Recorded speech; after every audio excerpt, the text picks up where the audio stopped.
Buonasera da Sicilia 24, i titoli del telegiornale. Le istituzioni sul banco degli imputati a Palermo, le citazioni sono dei cittadini che hanno subito gravi danni per gli incendi del 24 e 25 luglio. Ai vigili del fuoco contestato il diniego di accesso agli atti. Il centro di cardiochirurgia pediatrica di Taormina non deve chiudere. Ai genitori dei piccoli pazienti non basta la richiesta di proroga formulata dalla Regione. Le famiglie pronte a scendere in piazza. Il cane bruciato vivo a Palermo per l'aggressore era un diavolo, meritava questa fine. A Sicilia 24 vi mostriamo le immagini del linciaggio degli animalisti nei confronti dell'uomo.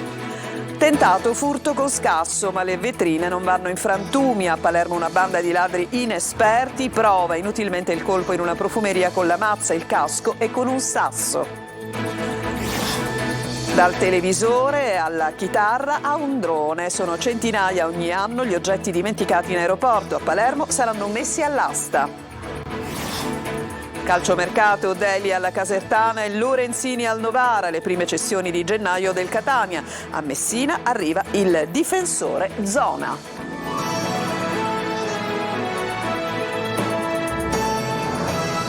Ancora ben trovati la Regione, la Protezione Civile, il Corpo Forestale, i Vigili del Fuoco fra maggio e giugno saliranno sul banco degli imputati davanti al Tribunale Civile di Palermo. Le istituzioni sono state citate per i danni alle ville del circondario causati dall'incendio boschivo del 24-25 luglio scorso che ricordiamo circondò la città per quasi 3 giorni. Manlio Viola. I cittadini citano le istituzioni e chiedono loro di pagare i danni degli incendi che non hanno saputo prevenire né fronteggiare. I primi 2 atti di citazione davanti al Tribunale Civile per risarcimento danni patrimoniali e non per gli incendi dell'estate scorsa intorno al Palermitano sono stati notificati da una donna di 49 anni che ha visto andare in fumo la propria villetta a Palermo e da una coppia proprietaria di una villa a Borgetto sostenuta anche dai figli. Le fiamme hanno distrutto le abitazioni il 25 luglio scorso e ora i danneggiati citano in giudizio la Regione Siciliana, la Protezione Civile, il Comando Forestale e quello dei Vigili del Fuoco. Le parti citate dovranno comparire per la prima udienza di citazione il 24 maggio, per la seconda citazione il 25 giugno.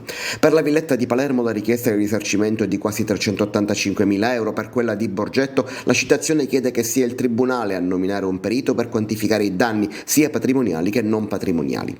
Le fiamme sulla montagna di Palermo che sovrasta la casa erano cominciate la notte del 24 luglio scorso. Il giorno dopo, vedendo che l'incendio si avvicinava, la donna verso le 14 aveva chiamato i vigili del fuoco che sarebbero arrivati soltanto alle 17:24 in base all'atto di citazione dell'avvocato Vanessa Fallica. Alla regione si contesta il prestito di Canadair alla Grecia. In quei giorni ai vigili del fuoco l'assenza di 130 vigili inviati a Roma per un corso di aggiornamento e il diniego opposto alla richiesta di accesso agli atti. È la prima volta che in Sicilia vengono intentate simili cause per incendi boschivi, ma c'è da aspettarsi che su questa scia arrivino altre citazioni. Intanto Roma ridiscuterà di nuovo la richiesta di calamità avanzata dalla Regione, già bocciata una prima volta. C'è tempo fino al 19 gennaio per integrare la documentazione relativa a questo incendio.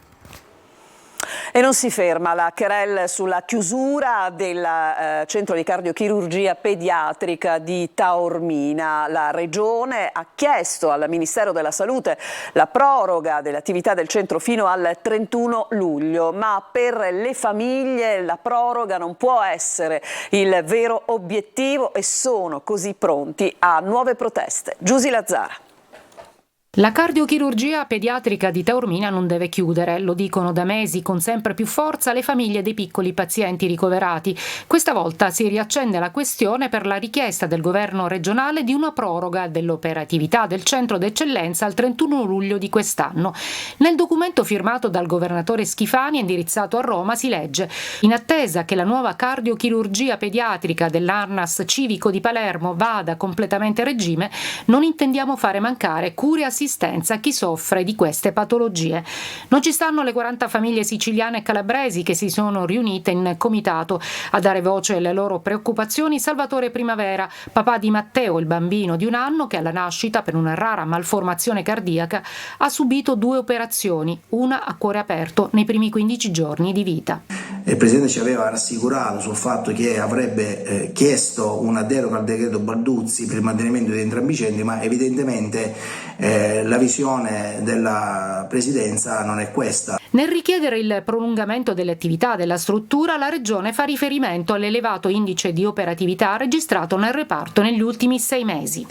Ci viene in soccorso in questa possibilità di mantenere entrambi i centri anche la legge sull'insularità, che permette naturalmente ad alcune regioni svantaggiate come naturalmente la Sicilia con pochissime infrastrutture di mantenere le eccellenze, e ci riserviamo di farci carico di azioni legali e di proteste nei prossimi giorni. E si mobilita anche il Consiglio Comunale di Catania, che chiede alla Regione la deroga e non la proroga per assicurare il mantenimento definitivo del centro di alta specialità, punto di riferimento per tante famiglie.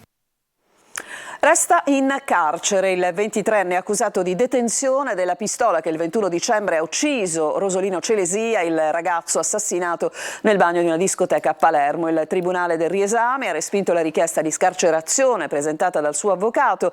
Di omicidio invece, lo ricordiamo, è accusato il fratello minorenne, anche lui detenuto. L'omicidio, che ha destato scalpore in città e ha portato al sequestro del locale, già teatro di scontri tra bande, sarebbe maturato al culmine di una lite fra la vittima e i 2 fratelli. Il minorenne ha ammesso di avere fatto fuoco sostenendo di avere sparato perché temeva che la vittima aggredisse, come già aveva fatto il fratello. L'arma, lo ricordiamo, non è mai stata trovata. Sto procedendo con i miei legali per sporgere una querela contro testimoni presentati dalla difesa che mi accusano di cose false. Mi fa ridere perché si venderebbero pure la madre certe persone per i soldi. È questo lo sfogo affidato ai social della giovane di 19 anni, vittima dello stupro di gruppo avvenuto a luglio scorso a Palermo in un cantiere abbandonato al Foro Italico. Secondo alcune testimonianze raccolte dagli avvocati difensori dei 7 imputati per la violenza, tutti arrestati appunto e ancora in carcere, la ragazza sarebbe stata consenziente. La vicenda del cane bruciato vivo a Palermo, parla l'aggressore e dice era un diavolo, meritava questa fine. Gli animalisti poi lo hanno atteso, accerchiato e si sono registrati momenti di tensione oggi in Viale Libertà. Marco Gullà. Era un diavolo, un killer da combattimento, un posseduto, per questo l'ho bruciato, meritava questa fine. A parlare l'uomo che martedì sera ha dato fuoco ad Aaron, un cane di razza pitbull adulto che adesso è ricoverato in fin di vita in una clinica veterinaria di Palermo. Questa mattina alcuni animalisti sono stati avvisati della presenza dell'uomo al giardino inglese appunto di Palermo, proprio nei pressi del luogo in cui è stato bruciato il cane, e lo hanno fermato, realizzando anche una diretta su Facebook. Palmoncino di un signore, perché non sanguinare un cane di combattimento? Sì. E non si scherza quello che sto dicendo? No. Perché in casa mangio tutti i latte, e se mangiava solo latte o mangiare uno scatolame che accattava volito non me lo stava sano. Poi però gli insulti, le offese, l'uomo che aggredisce un animalista sputandole addosso, e così tutto degenera. Ringrazia che sei in Italia. Perché l'hai bruciato? Ringrazia che sei in Italia. Hai capito? Hai capito? Devi stare zitto. Devi stare zitto. Devi stare zitto. Fallo con me invece di bruciare il cane. Poi anche un colpo d'ombrello verso l'aggressore del cane. Devi fare la stessa fine, no? Ti prego. I carabinieri intervengono e portano via l'uomo. Gli altri animalisti presenti sono stati invece identificati. RIS ancora al lavoro. A Naro, in provincia di Agrigento, per il duplice femminicidio questa mattina gli uomini del reparto scientifico sono tornati nella casa in vicolo Avenia dove è stata uccisa una delle 2 donne, Maria Rus. Sul posto è tornato anche il procuratore aggiunto di Agrigento, Salvatore Vella, che farà il punto con i RIS al termine dei rilievi. Ci vorrà comunque tempo perché la scena del delitto è stata devastata dal fuoco. Intanto le salme sono state dissequestrate e si attende che venga stabilito il giorno dei funerali. liberali. Annaro si prepara a partecipare domani pomeriggio in piazza alla marcia dei 200 passi, la distanza fra le case delle due donne massacrate da un connazionale, appunto 24enne, che lo ricordiamo è stato fermato. La polizia di Agrigento ha arrestato 3 persone che avrebbero favorito lo sbarco a Lampedusa di 124 migranti lo scorso 29 dicembre.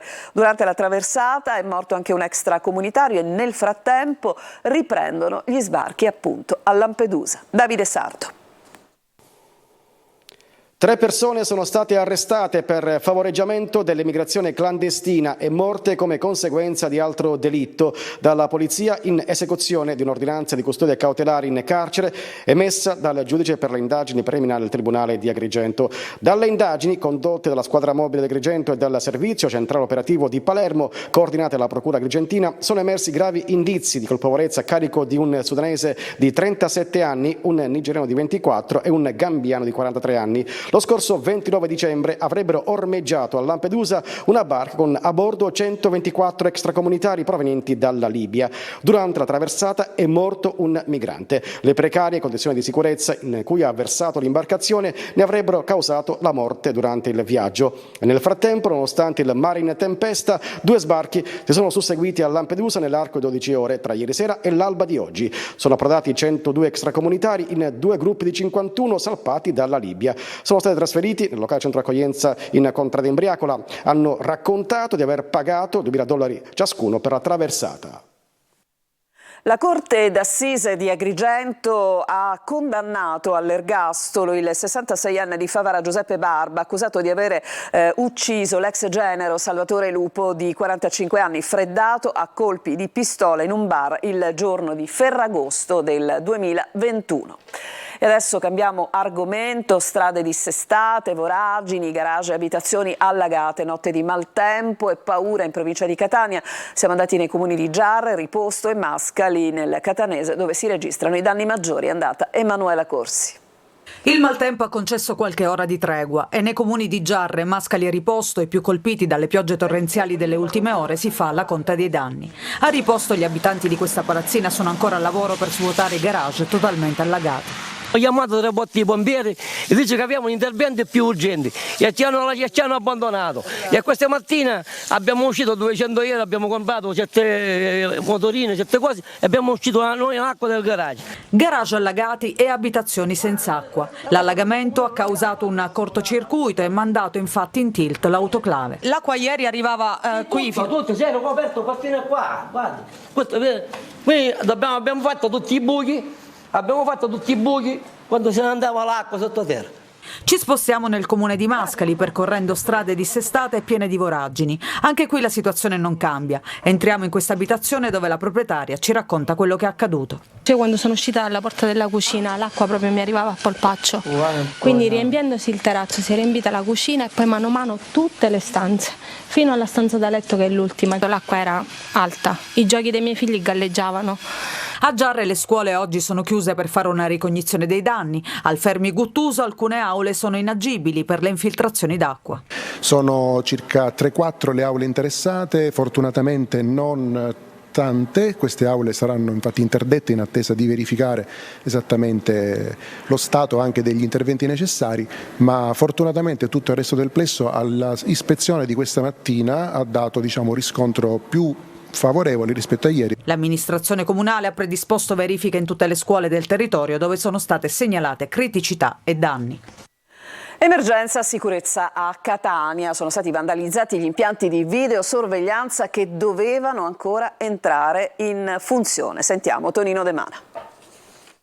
Non era ancora entrata in funzione ed è già KO. Quella che vedete, la telecamera piazzata in via Teatro Greco, siamo nel cuore di Catania, presa di mira da balordi che hanno imbrattato con spray nero con l'obiettivo di renderla inoffensiva. E chi ha effettuato il vile gesto si è pure firmato con spray verde sullo sportellino della scatola di videosorveglianza. Missione compiuta per chi vive di malaffare o per chi si ostina a non rispettare le regole. Non la considero una sfida, ma solamente un gesto di frustrazione di un fallito che evidentemente ha bisogno di di questo per mostrare che esiste.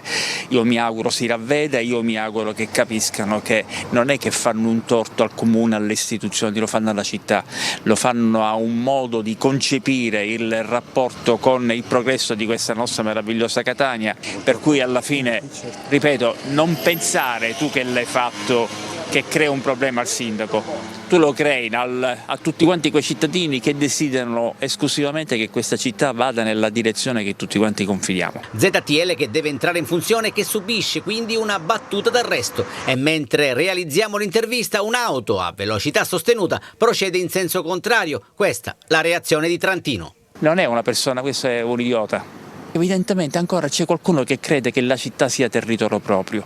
Speriamo che siano cati sempre più isolati fin quando poi alla fine scompaiono. Oltre alle telecamere distrutte in via Teatro Greco sono stati imbrattati anche i muri dell'oratorio salesiano San Filippo Neri, zona che di notte segnalano i residenti a microfoni spenti. Sembra essere una fiorente piazza di spaccio. A Palermo una banda di ladri decisamente inesperti ha tentato di rapinare una profumeria. L'ho fatto in tutti i modi possibili, cercando appunto di mandare in frantumi la vetrina, ma non ci sono assolutamente riusciti. Ci racconta tutto Eva Spampinato.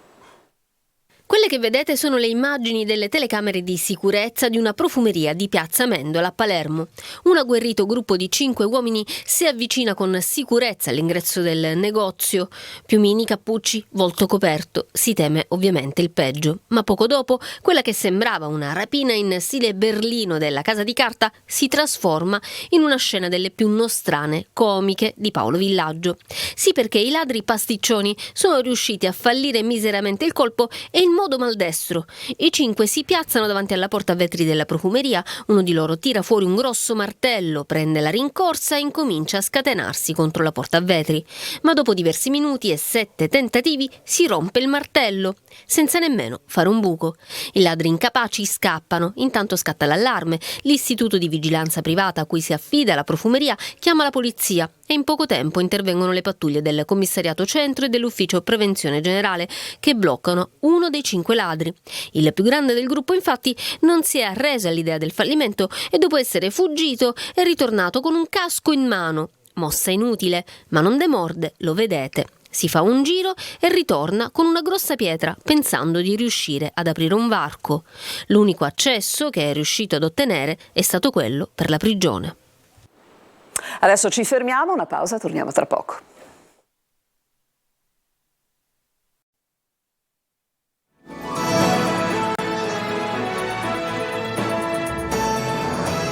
Seconda parte di Sicilia 24, il ponte dello Stretto dovrebbe portare anche alla realizzazione di tutta una serie di altre opere sul territorio interessato, inclusa una sorta di metropolitana tra Messina e Reggio Calabria. Francesco Triolo. L'impatto del ponte sullo Stretto va oltre i 3 chilometri che dividono oggi la Sicilia e la Calabria, stravolgerà un intero territorio. Il punto è stato fatto nel corso di un convegno organizzato dall'Università di Reggio Calabria, che ha fatto un focus sul corridoio Helsinki-Palermo e le ricadute per Sicilia e Calabria, alla presenza del vice ministro delle infrastrutture e dei trasporti Edoardo Dixi e l'amministratore delegato della società Stretto di Messina Pietro Ciucci. Nell'isola è previsto lo sviluppo di opere ferroviarie per circa 18 chilometri, quasi tutti interrati, che saranno realizzati alla Stretto di Messina.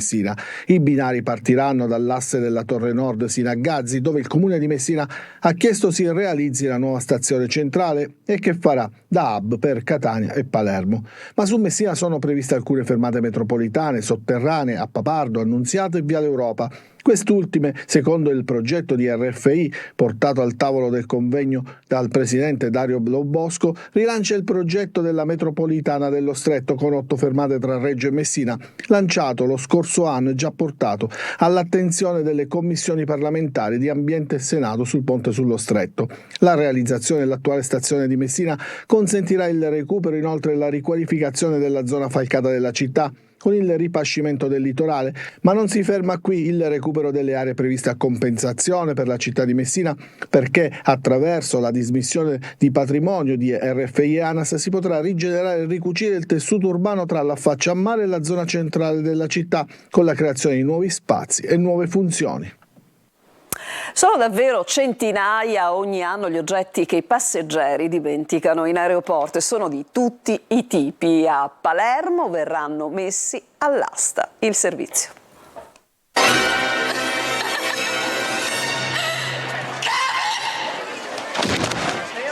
Per fortuna non ci sono bambini tra gli oggetti smarriti all'aeroporto Falcone Borsellino di Palermo, ma quello che i passeggeri dimenticano è davvero particolare. Una chitarra, un televisore, un mandolino, ma anche iPad, telefoni, computer, phone, abbigliamento vario e persino bottiglie di scotch. Oggetti smarriti che la GESAP metterà all'asta sabato e il cui ricavato andrà all'erario. Ci sono sicuramente tanti beni e tanti oggetti, la gran parte di questi sono facilmente individuabili come oggetti che ciascuno di noi può dimenticare in aeroporto, le cuffie piuttosto che il telefonino, piuttosto che lo smartphone, però ci sono degli oggetti davvero singolari, il TV piuttosto che il ferro da stiro, l'asciugacapelli piuttosto che le stampelle. E quindi asta aperta, caccia all'oggetto di valore. Qui abbiamo tutta una serie di passeggini, trolley, valigie che sono state lasciate, non reclamate, anche queste nei nostri magazzini. Poi c'è tutto un indifferenziato di vestiario che era all'interno dei bagagli e che è stato ovviamente tirato fuori, catalogato in qualche modo e però poi organizzato, e questo probabilmente andrà alla vendita, cioè sarà acquistato da gestori di mercati dell'usato, bancarelle, perché poi alla fine la destinazione di questi articoli più o meno è sempre questa. E per chi invece fosse interessato ad un drone, eccolo qui. Buonasta a tutti. Ci fermiamo ancora, in chiusura ci sarà il calcio.